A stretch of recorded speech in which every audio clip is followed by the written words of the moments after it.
Clinical laboratory testing, providing clinical evidence for diagnosis and treatment. This is kind of what I do all day, every day, okay? It is an art form and it is a science. I've been doing it for many decades. I've worked with physicians and patients to try to understand what that piece of paper means that you've held in front of you after you've had the doctor's visit, okay? You're familiar with many of these terms: cholesterol, the Pap test or Pap smear, complete blood count or CBC, serum albumin, HIV, leukemia workup. Go from the simple to the more complex. And laboratory science, I think, is progressing faster than almost any other field because of the advent of molecular biology, as well as some high-tech platforms such as tandem mass spec.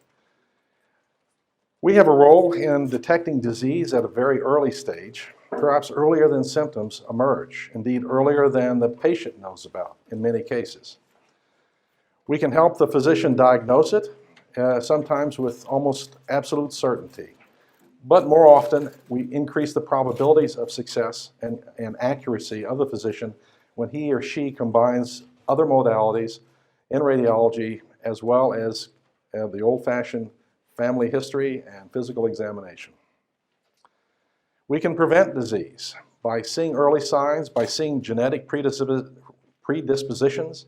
We can alert the patient and or families to the likelihood of them getting a particular disease if they're exposed to so-called second hits, some type of environmental factors. We can monitor the progress of current therapies by using lab tests, by looking at various chemicals or analytes, as we call them, that are reflecting organ function and or tumor regression or some other change in the body that affects the physiology that in turn is reflected in the chemistry. We can determine the treatment. Many of the treatments are affected, as I'll point out in more detail, by the genetics of the tumor, the genetics of the virus that is infecting you, or by the genetics of the individual themselves, the genetics they were born with. How good is their liver at metabolizing a given drug? Will it work with them? Will it not? We can answer those questions. Diabetes mellitus, sugar diabetes. We have two commonly used tests now, glucose and the hemoglobin A1C. Glucose is well known to you. Pricking the finger, seeing what the blood glucose is a certain time of day, or many times of the day, for brittle diabetics. The hemoglobin A1C has the advantage of it's measuring the glucose molecule covalently bound to a hemoglobin molecule, and that takes about 6 to 12 weeks to form. So it tells you what the glucose level is over a period of 6 to 12 weeks. That's almost what, 3 months? It can tell you how well your diet's working. You don't have to be fasting for this one. And the level is so reflective of how well you metabolize glucose that it's used as a diagnostic tool now, in addition to a monitoring tool, thanks to the American Diabetic Association and the research that was done to shore that up. So we've got two diagnostic tools here for diabetes mellitus. Now, what happens if you control glucose? If you have really tight control, there's good data now, it wasn't always that way, but it is now, that you decrease the amount of eye disease, the diabetic retinopathy, by 78%. You decrease the nerve disease, the so-called diabetic neuropathy, the sharp pain, shooting pains that the diabetics have. You can decrease that by 60%. Add 5 more years to the life of a severe diabetic. That's not bad. And you do it what? With a blood test that costs a couple of bucks. But it means people have to be monitored.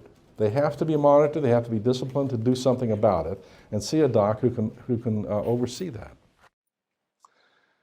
The clinical lab tests guide healthcare decisions. My friend Dr. Lee Hilborn, who's head of one of our labs in California, is on the RAND Corporation, and he said that 63% of medical decisions are influenced by the laboratory data. And they have data for that. Imagine a jigsaw puzzle in which the physician is tasked with putting the pieces together in some kind of coherent fashion. Imagine 63 pieces of that 100-piece jigsaw puzzle is laboratory data. That's how profound this kind of information is and how important it is for the future of medicine and for the health of this country. Imagine this. Laboratory testing costs 1.6%, $8.9 billion of total Medicare spending. And yet it impacts 63% of medical decisions. That's a lot of bang for the buck. okay? And if you ask the question, where are the most patents being filed? Where are the most new tests being created? It's in the laboratory testing field. We are progressing very quickly. We're trying to make medicine better and cheaper. Those two words can be in the same sentence, and we're trying to make it happen. We've listed about 6 common ailments here that affect patients, both on a more a common level as well as less common. Cervical cancer has been transformed by the Pap test, the Pap smear, and Dr. Papanicolaou would be proud. By looking at the morphology or the shape and sizes of the nuclei of cells under the microscope, we've been able to pick up cervical dysplasia and right before it becomes cancer and can do something about it, eliminating that tissue.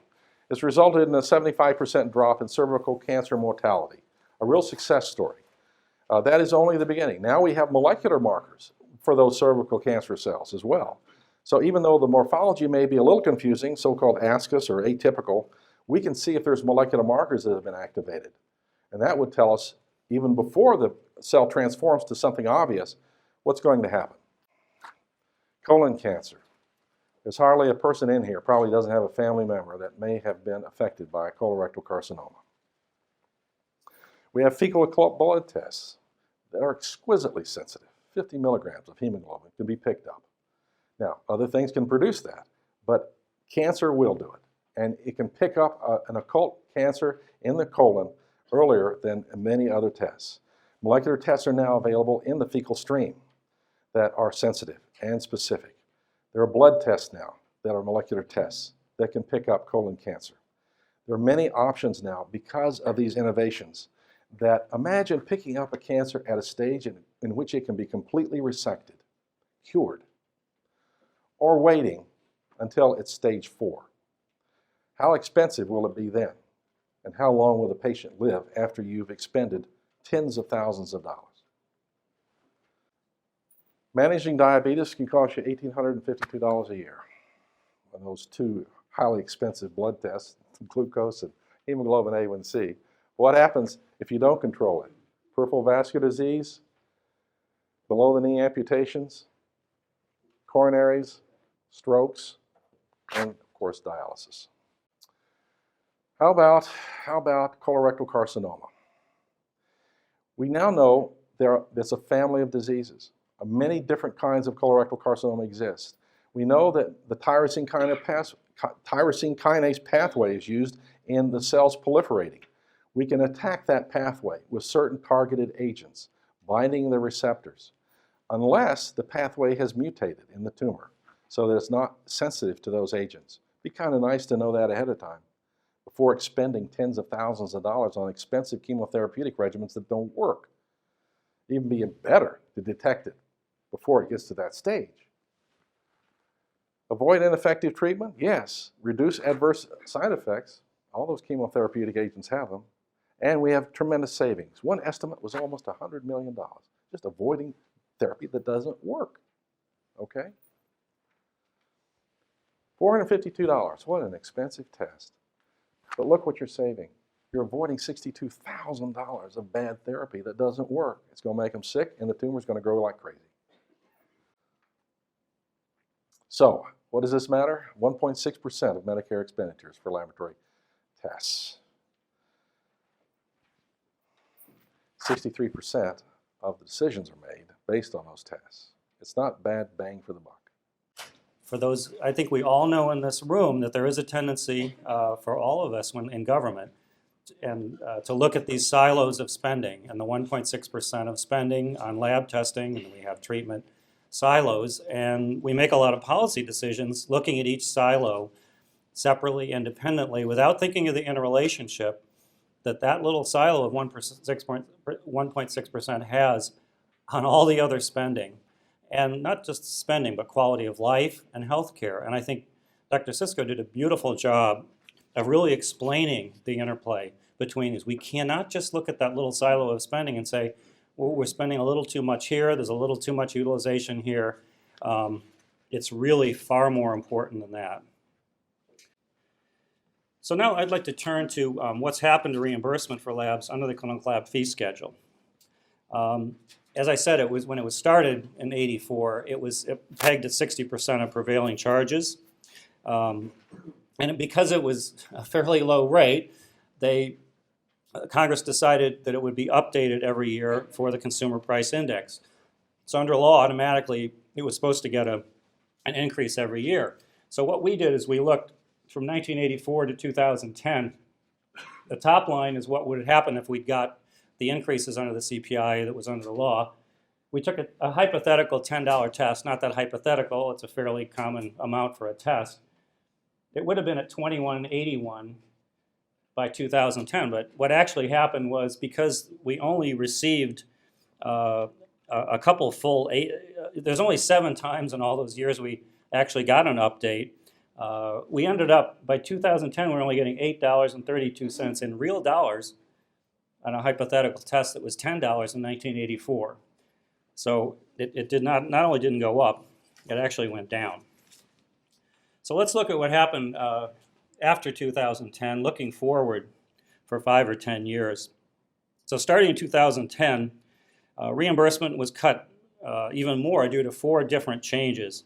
One was the productivity adjustment that was in the ACA back in 2009. We also took an additional 1.75% cut each year for 5 years.